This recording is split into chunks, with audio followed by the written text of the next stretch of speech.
Hi guys, so I'm painting my second angel, actually my third angel from my angel series. Oh, my hair's a mess.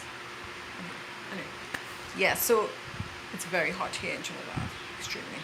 Yeah, so I've started painting the third one. The first one was a very small one, kind of like a 5x7, and the second one was 18 by 24 panel, and now I'm doing another panel of my second angel. I'm really enjoying this. The whole human body, human painting the body is a little better. So let's see how it goes. Yeah, let's see how it goes.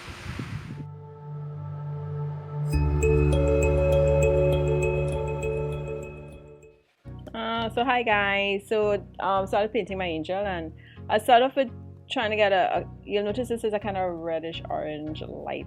It's very transparent, so it looks like an orange, and it is. And I mean, I'm trying to get the tones, skin tones. This is something that's always been difficult for me because I've now started to learn as a self-taught artist, doing all kind of different research to understand the different tones, skin tones. My angel is going to be dark, so I start off with his underlying light areas with this orange kind of transparent color. And I originally outlined the body in a gray because I saw another artist do this, and to me it's very helpful in helping me stay focused on understanding where are the darker areas, and then when it's time to put in the different darker tones and different shades of tones, it really helps me to see the muscular parts. He in the end, when the end of the video, you'll see what he looks like, and he's very dark. Actually, my muse for this was my husband. He's 6'3" and a dark gentleman and dark black man, good looking. So at the end of it, the angel looks very dark. So when he saw it, he's like, "Whoa, that looking like me." I said, "Maybe, maybe," but it came out just the way I wanted it. But like I said, the outlining in the gray really helps. So I use this initial tone for the lighter parts of the body, where it looks like light is falling on it, and I plan to do the pants or jeans in a kind of darker orange/red to make it stand out. Now, doing the face is always a problem for me. In fact, doing the whole human body and is a challenge, but you do your research. And with his face, I wanted to make sure, again, you kind of see his expression. And again, in outlining him with the gray, I put the shaded areas so you can see his bald spots and his bald head a lot more prominently than, if I tried to just put the different shades of color. So the outlining it with gray helped a lot. And I also want to make sure his lips were seen so you could see his expression. Hopefully that came out. I mean, like I said, he's dark in the end product, but you still, from a distance, can see, that he's a muscular guy, a strong guy. So yeah, I think I achieved my objective. I must say, painting the human body and the different skin tones is not an easy thing for me. And here I started putting some of the darker, mid-tone dark shades to again distinguish shadow and stuff like that. I tend to look at pictures and different photos while I'm doing this to help me, but then after a while you kind of get the deep gist of it and you kind of go with the flow. That you make errors. I make a lot of errors, and then I have to go and clean it up and wash it off and wipe it over and start over. And you have to be very careful when you do that because it could wipe off your first coat, which, like I said, is the orange and is very transparent. So you could go right back to white. But so you just dab. But I started doing the outline of his muscles in a darker tone. And I think here I'm using burnt umber. No. Dark umber. No. Burnt umber. Yeah. Raw umber, sorry. I like all the umbers, especially raw umber for some reason. It gives a nice darkish blend. And I'm using that to do the darker shading of the muscles. That was pretty interesting. You'll notice when I'm doing the hands, it just below that looks like another hand. Yeah, I had to basically kind of scrub that out after a while because enjoying it, it came out kind of off. perspective wise. Yeah, so I'm trying to put in the different tones, skin tone shades to make him look a lot more three-dimensional and a lot more authentic, which isn't easy, but it was fun. I think the hardest part for me was when I had to start doing his muscles on his stomach, but you'll see that as we get closer to that. So I tend to do different layers. So I will start with one layer, like I did with the light orangish transparent, and then do a second layer with the kind of darker tones. There I'm trying to do the muscles in his chest, which was totally crazy. It came out kind of weird, and then I had to take it off. And then I put another darker tone. Anyway, I see it needs it to be a little darker, then I go with that. So you see it looks kind of messy there, but eventually I think I get the gist of it, of how to mix it and blend it on his chest. So let's keep looking and see what happens.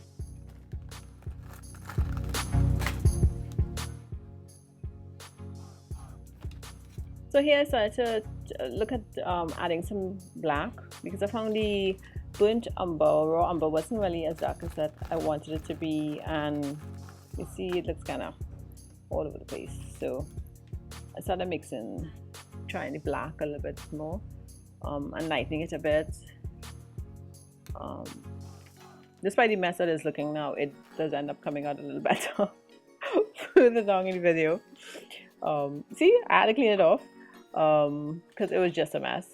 And you notice in cleaning it off, you kind of take off some of the first color, so you then, sometimes you have to go back in and put it back, so that it doesn't look like different shades. So let's see how I fix this. See, I'm adding back the first coat again.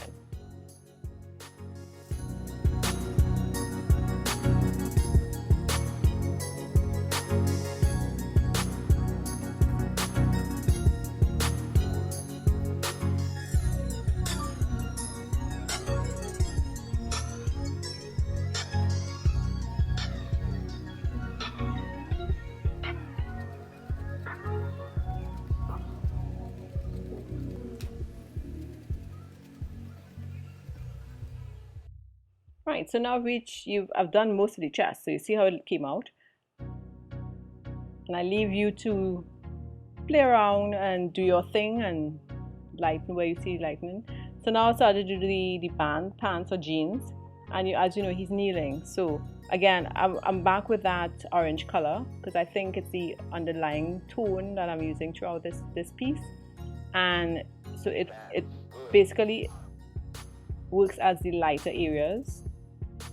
So where the light is, lightest, and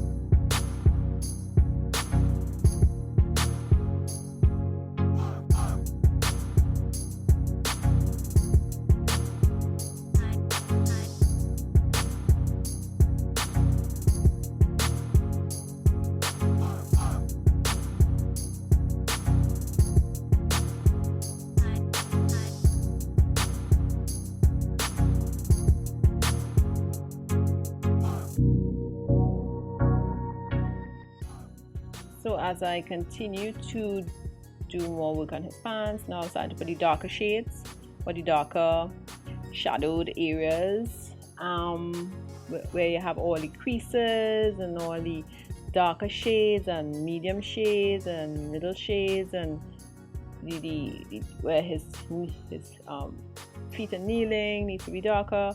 So you play around with all of these areas, and you keep looking at it to see, based on it, what needs to be darker, etc. Again, outlining over the darker gray that I had used initially to outline everything really, really helps. Art is something that, it's all in your feeling, I used to think you had to be so proficient, but you can learn and you can understand and you can do your own thing. and you can just enjoy yourself. And don't let people dictate whether you're doing it right, doing it wrong, it's not the right way, it's not doing it properly.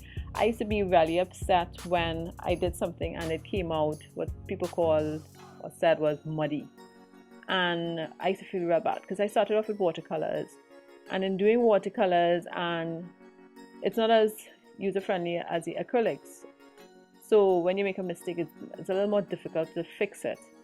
So when you mix too many colors, more than 3, then you start to make mud. And when you start to make mud, the picture starts to look, or the piece starts to look really dark.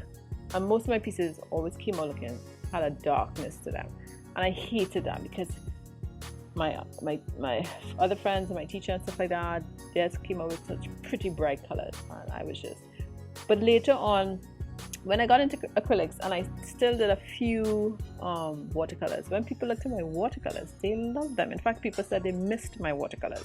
And I remember there were 2 pieces that I had that were totally muddy, as far as I'm concerned, because I was told they were muddy when I was learning to do watercolors, that it's too muddy and mixing too many colors. And individuals who saw them, and they just loved these pieces so much so they wanted to buy them. I'm like, but they're not, I keep them because they remind me not to make mud. And they said, oh God, they're so gorgeous. And I'm like, to each his own. Beauty is in the eye of the beholder. And as one artist said, you do a piece and nobody buys it, that's because that piece, its owner hasn't found it yet, and the owner will. So now I paint what the heck I want. I don't care. Comes money, I don't care. Once I like it, and even if I don't like it, I'm proud of it, and I just continue to do it. But I know what I want, how I want a piece to look, and once I leave it there, then I keep looking at it to see what is happening with it.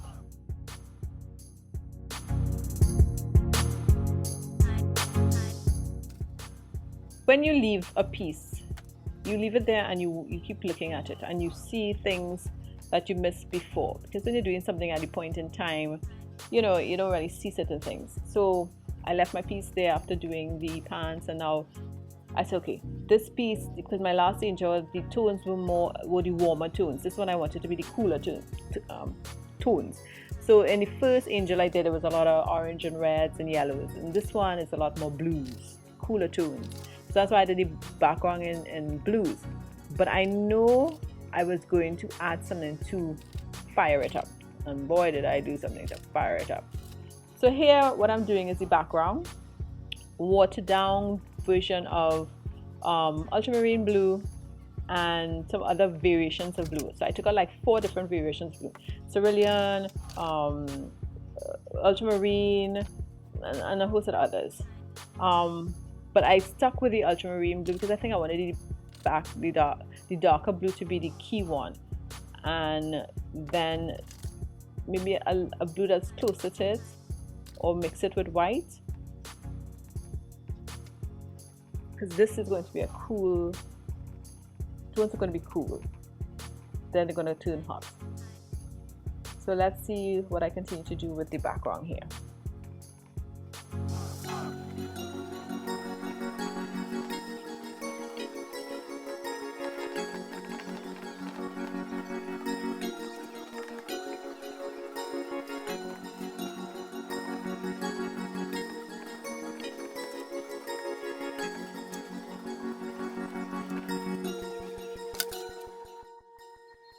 So after this is the first layer kind of thing, and I'm drying it off because I want to do a drip.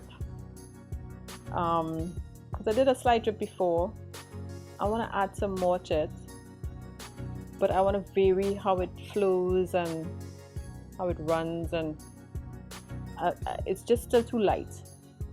I want more impact, so I'm going to put some darker blues and then do the drip.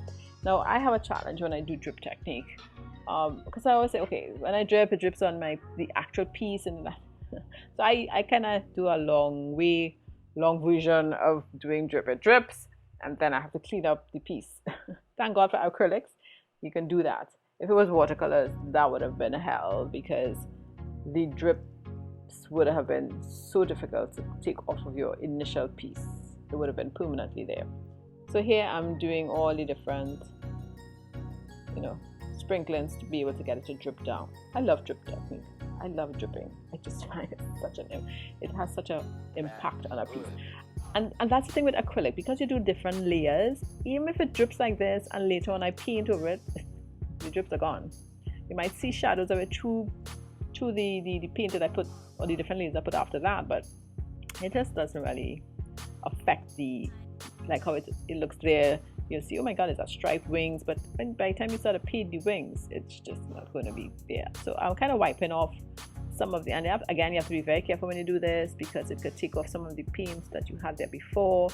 Like you see at the left side of my angel's jeans, some of the paint came off. But again, it's acrylic. You can put back what has been removed. You can fix anything, and that's what I love about it. It's not so easy with watercolors. All right, so I clean up my angel where all the streaks are, and at this point you'll notice. Well, you won't notice now, but in the end piece, the areas between his arms and his jeans were his wings. But I changed that in the later piece because in looking at it, it just didn't flow properly. It just didn't look correct, and I made those relevant changes. And those are things, again, you can do in acrylic. You can do a piece, hate it, and just sew the whole thing in white and start over, and I've done that. So it's so forgiving. Again, watercolor is not so forgiving, and that's what I like about acrylics. I really do. So easy to use.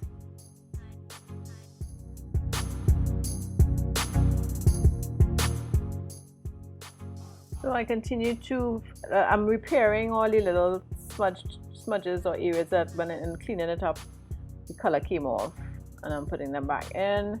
And to tell the truth, when you do that, it gives the piece even more effect, because it's even more three-dimensional with all the different fixing that you do. So yeah, just have fun. So most of this is me, cleaning up my angel and then continuing to add more to the background as well, because the running of the blue had one effect, but I want to do more of that flowing. So let's just continue to look at how that goes.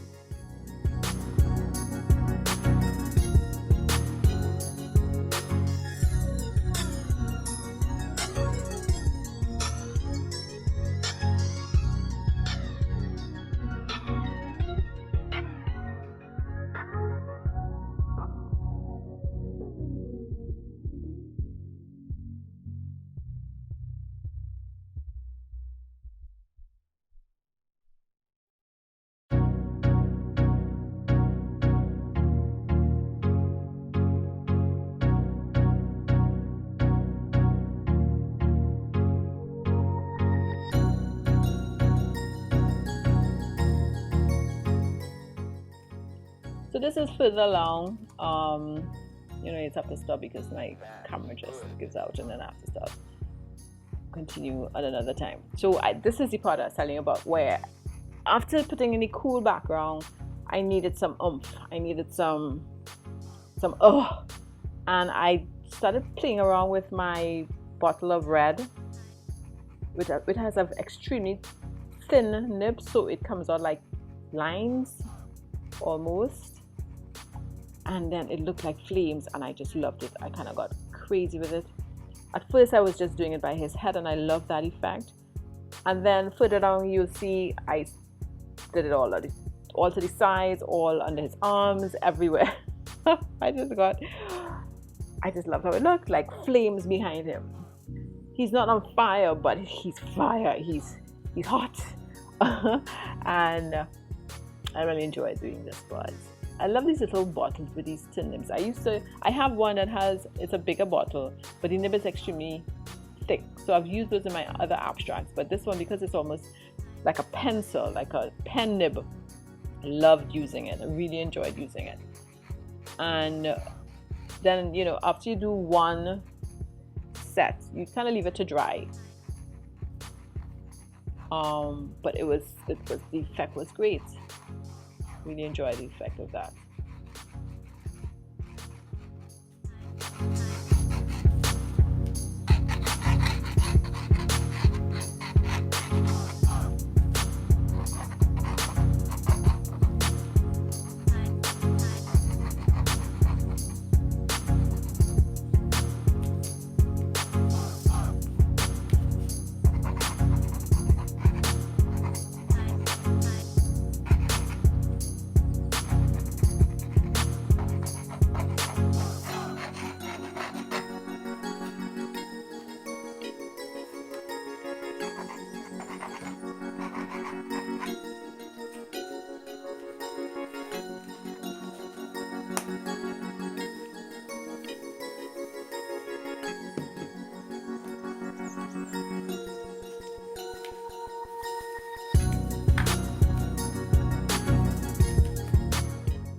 So this is what he looks like with all the red at the sides, and it looks like flames and fire dripping from the sky. I just love it.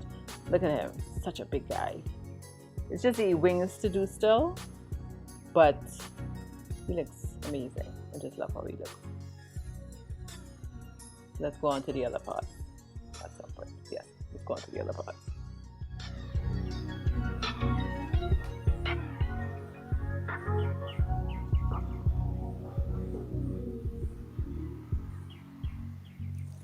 So I've done a bit more on the my angel.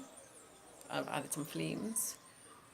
As you see, it gives a major impact to the overall angel. I haven't done his wings yet, and that is going to be a big part of this piece for me. I love how it's coming out. It really feels good, and once I feel comfortable, then I can continue. So I'll go ahead and do the wings now. So I'm looking to start the wings, and of course the wings to me is just as abstract. I just dab the white everywhere. I have to be honest, in doing this, after I'd finished doing the wings, I did not like the effect.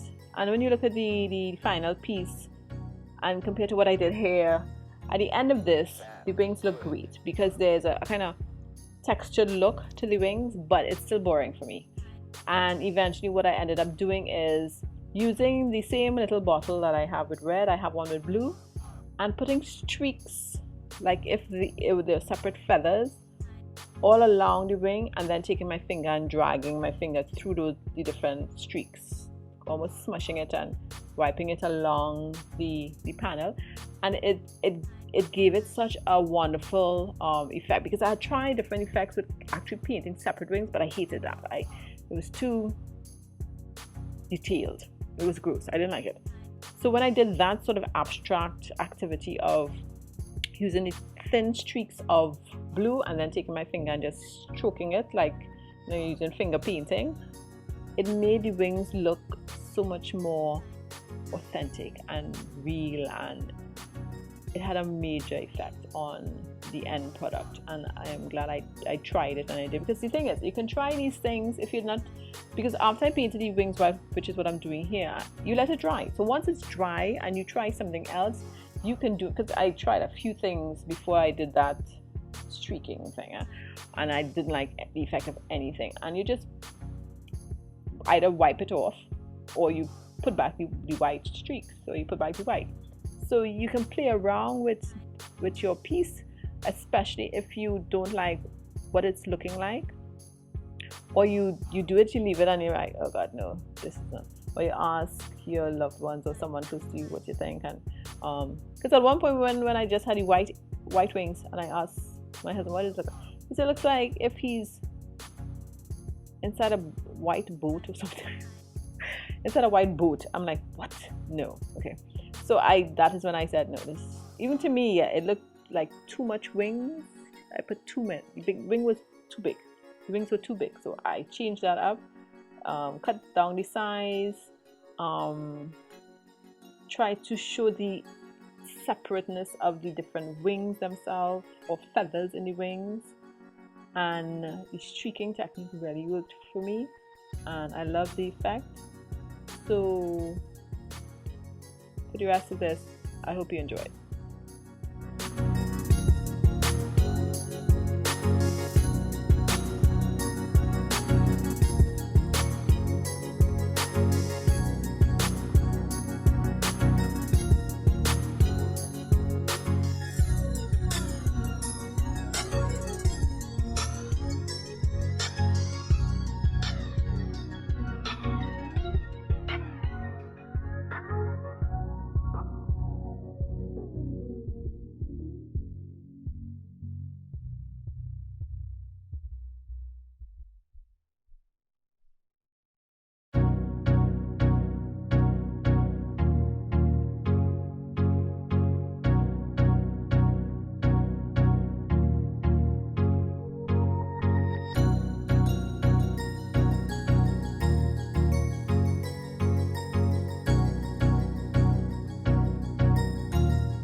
So yes, finishing off the one wing, and I would have finished the second wing, and we're coming down to the end result. So this is the end result of my angel. Look at him. Oh my God. Yes, I know it still looks like if he's inside of a heart, but I love how he looks. He's a big guy. Thank you for being here with me, and thank you for watching. Stay safe, stay well, wear your mask, and continue to social distance. We've got to fight this coronavirus.